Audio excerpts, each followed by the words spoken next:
Now, of course, we can apply our compression algorithms to other types of data, not just text. So I could take, for example, hugplant.bmp. It's an image that I generated from a Java program. It's a randomly generated plant.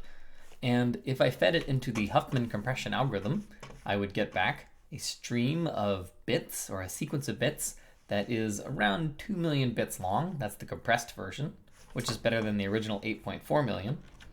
And I'll also have to include the code for the Huffman decompression, which I will note is the same as we saw before when compressing text, because we're using the exact same compression algorithm, so we're going to use the exact same decompression algorithm. So ultimately, we end up with is a little over 2 million bits, and that's a great thing. I take these bits, I feed them back into the interpreter, and I get back hugplant. Okay. So that said, I will say that what we just saw, if we use the Huffman coding approach, we will get about a 25% compression ratio. That is, we'll go from around 8 million bits to around 2 million, but we can actually do much better. So I have here something known as Mystery X, and it achieves a 0.35% compression ratio.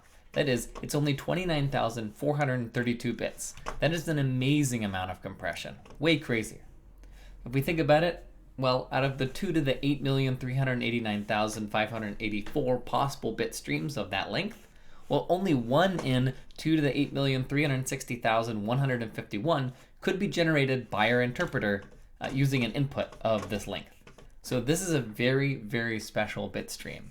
This tiny bit stream being able to build this very large bit stream is a near miracle. So question for you, what is Mystery X? What do you think it is? So it turns out it is just literally the source code that I originally used to generate the hugplant. So it was me writing some functions that draw rectangles and pick a random angle and so forth, swapping colors and so forth, right? So that is, as you see here, like for example, I have a method called genColorValue that generates a color, right? And there you have it.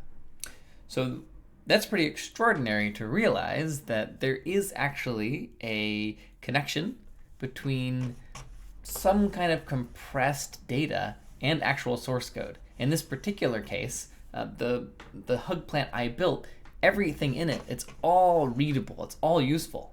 Whereas in the example we have where we have the output of the Huffman encoding here, this data isn't really meaningful to us as humans. It's just a bunch of blah, like goo, that is going to get expanded by this purple Java source code.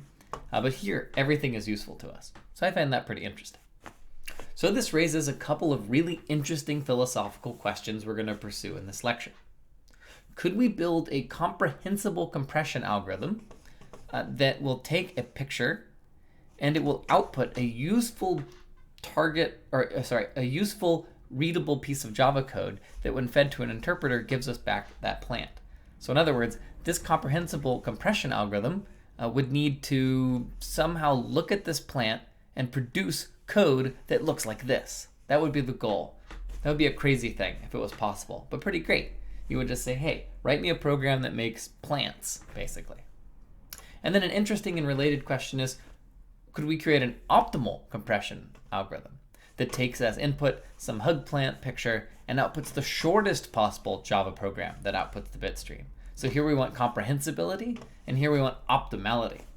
And it seems plausible that this optimal program would also have some kind of structure. It would be readable. Maybe all the variable names would be very short, but it would still have a structure to it that could be useful. And it turns out the answer to this question is pretty deep. Actually, both of them are pretty deep. And so that's what we're going to spend the rest of the lecture thinking about is these two problems, comprehensible compression and optimal compression.